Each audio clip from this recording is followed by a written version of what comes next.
how to start your nonprofit. Today we're going to dive into that with my friend Corey Allen, who launched his nonprofit over a year ago. We will learn from him the steps that he took in the process and how he is funding his nonprofit as well.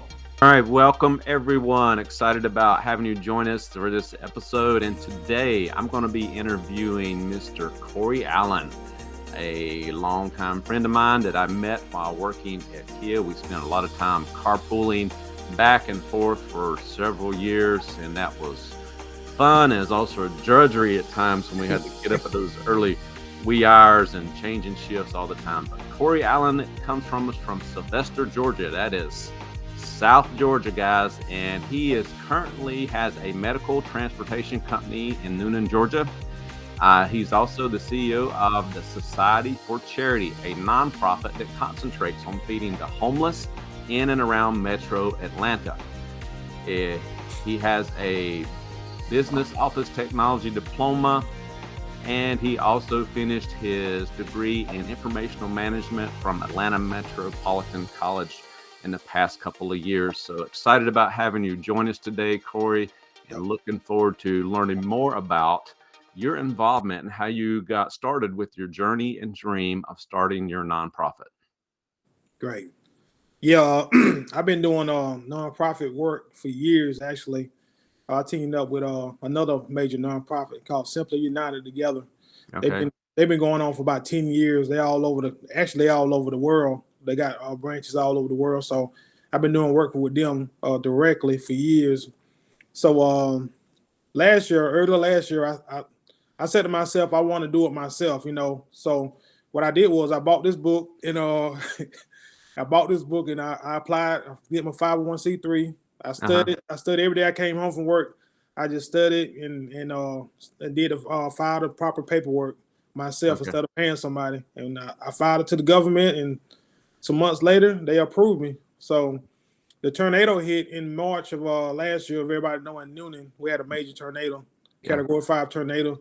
So I started doing work, even not being approved. I just started doing work, just gathering money and just passing out to people, bottled water, everything, and everything a person needs to sustain life.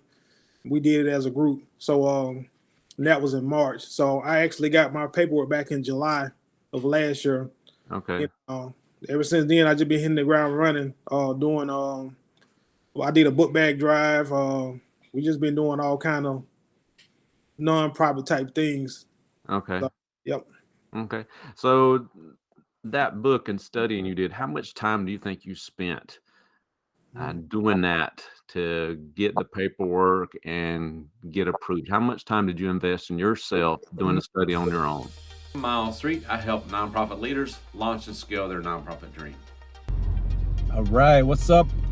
I am heading off to volunteer for the Society of Charity and help Corey Allen and his group out tonight at the Atlanta Hawks game and help them run their concession stand and make some money for his nonprofit. Look forward to sharing more with you as I get there and what it's like.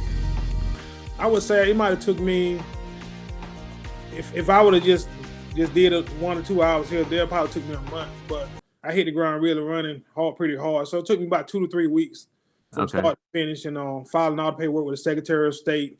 Then I had to get my EIN number. Then I had it's a list of things I had to do: write my bylaws, get my group together, then actually file the papers to the government, my 501c3, to get the status approved. So that's a process within itself. That could take 2 to 10 months. Okay. On the government, it took me probably about 5 months for them to approve it.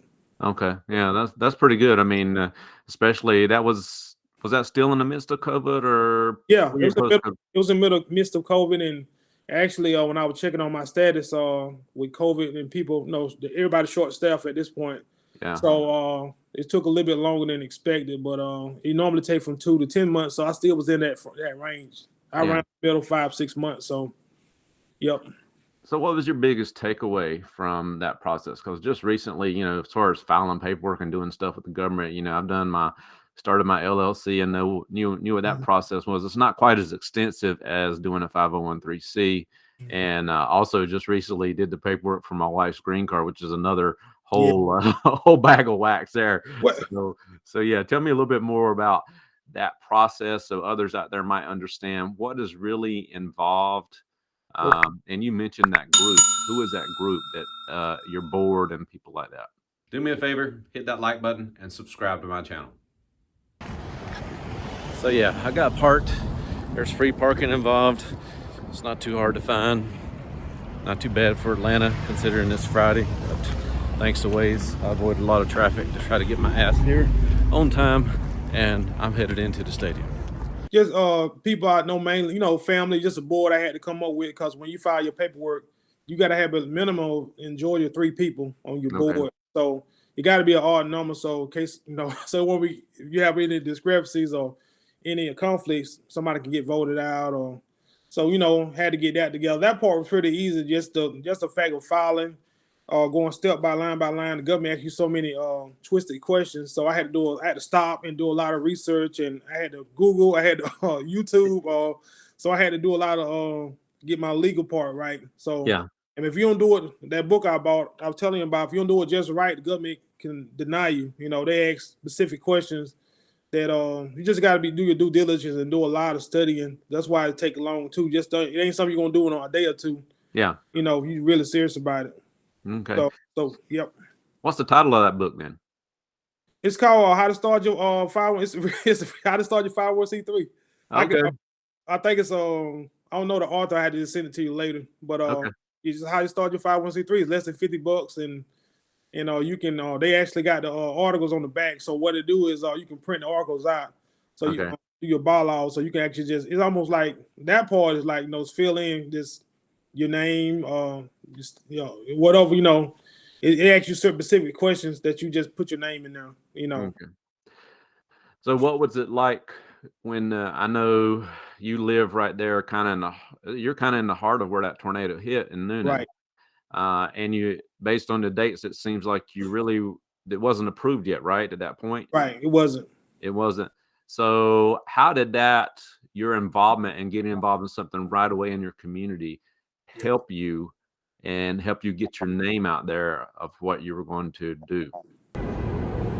So I forgot my COVID shot form, badge, whatever I have. Yeah, I got the Pfizer shot. All right. So I had to get COVID tested before I could get my badge to go in. It's all part of the process these days. It's a little tough because, when you come to donations and stuff, people especially if they don't know you, they don't want to go by your name. They don't want to go by what you're saying. They want to see some type of paperwork. Mm-hmm. So I didn't have nothing set up at that time to say, okay, send money to this my nonprofit. Well, technically I hadn't had it. So that part was a little rough. So some people did trust me, and they gave me money, and I set up a little account, and just bought stuff out of that account to help the people. And I physically went myself and took trees out of people's yards, and I was on Facebook. It's Facebook groups that we had that concerning the tragedy we had about the tornado. So people needed hotel rooms. It still is a big deal. So I was helping, communicating, collaborating with other groups, one or two other nonprofits in Noonan. So yeah, it was a big thing. It was a big thing. Still is. Yeah. Some people still displaced. Okay. Yeah, and you mentioned Facebook. What are some of the social media platforms that you're using right now to kind of promote or make people aware of your nonprofit? My name of my group, like I told you, is Society for Charity, and I got an Instagram, Society for Charity. I got Facebook, Society for Charity. I got my website. It's being built as we speak. That's some of the things I've been using. I got my people can send donations to Society for Charity. I got Cash App. I got a checking account. They can write a check to it, and I can deposit it. So I got the things people can go see and see what some of the work we've been doing. Not everything is on there, but I do put some of the things on there to show people what we're doing.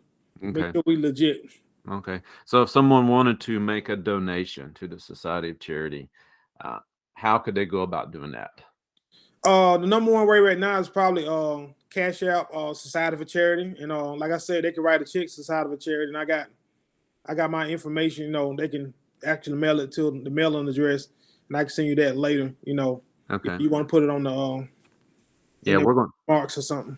Yeah, we're going to drop all that information in the description. So you guys out there listening in want to contribute, want to support Corey and his work.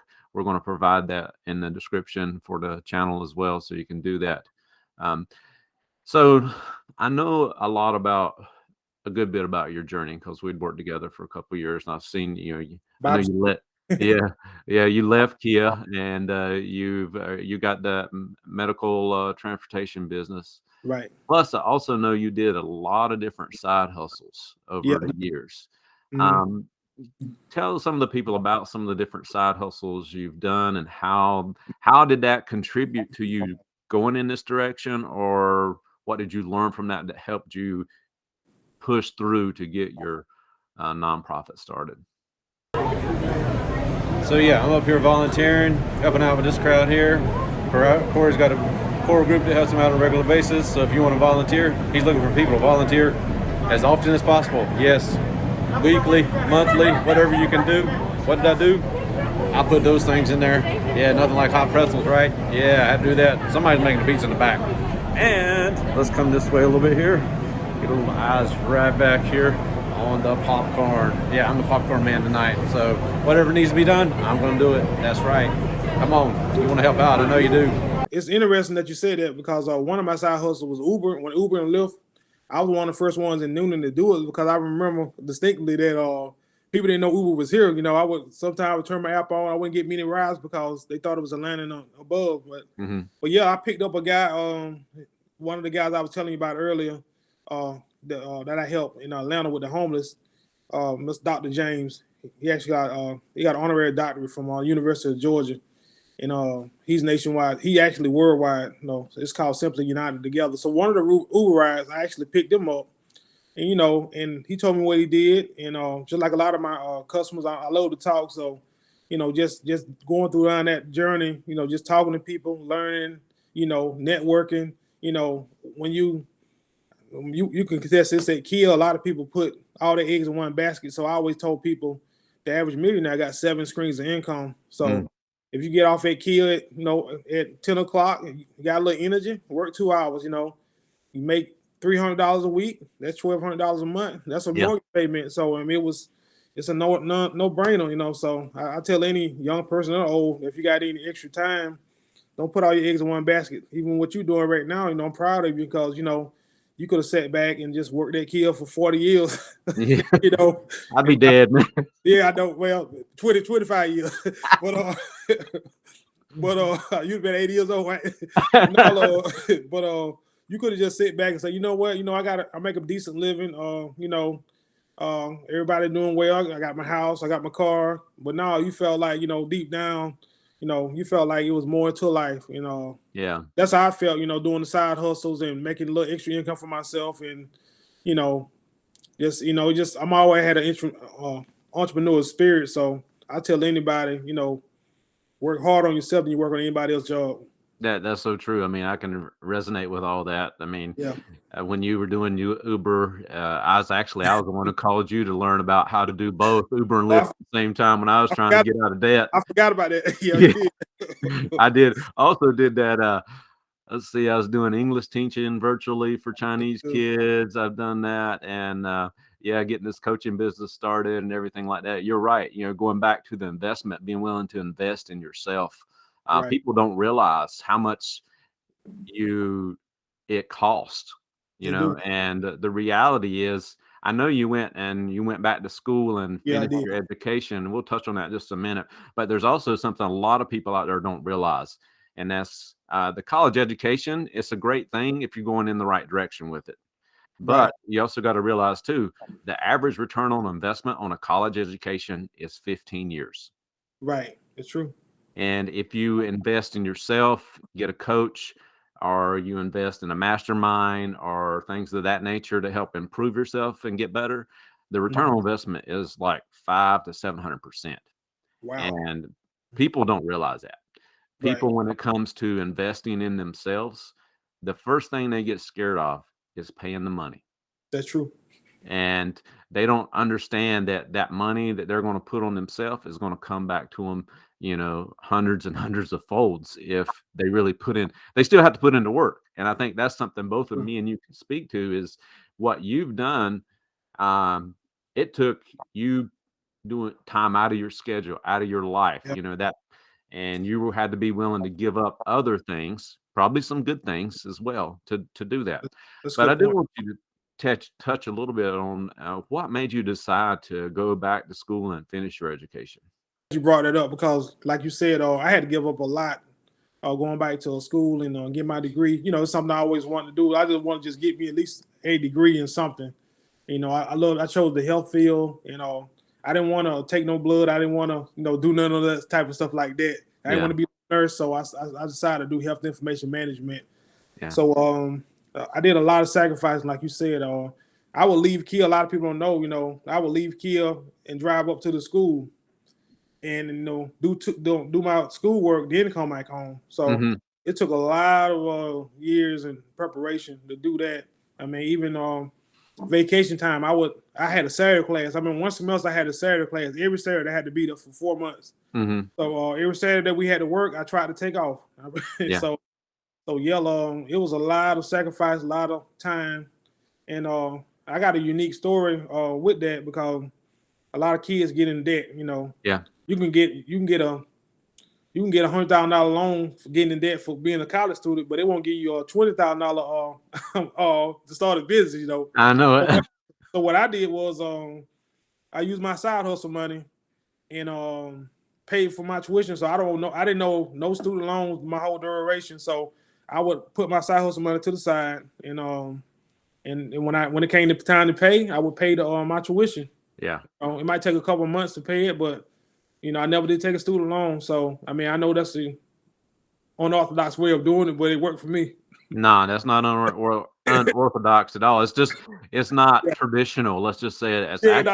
It's very creative. Right. So, and then that's kind of speaks to your work ethic, the type of person you are. And I think you need to hit on something here for others to understand as well. What does it mean to you as a father and a husband that you went and did that? What does that communicate to your son? What does that communicate to your wife? What does that communicate to your future? With my son, even with I actually sell baby clothes online too. That's a whole nother subject. Yeah. But like when I'm packaging packages, if I get a sale online, I show my son, like, okay, I show him why I'm doing it, the return on the money. So I'm teaching him.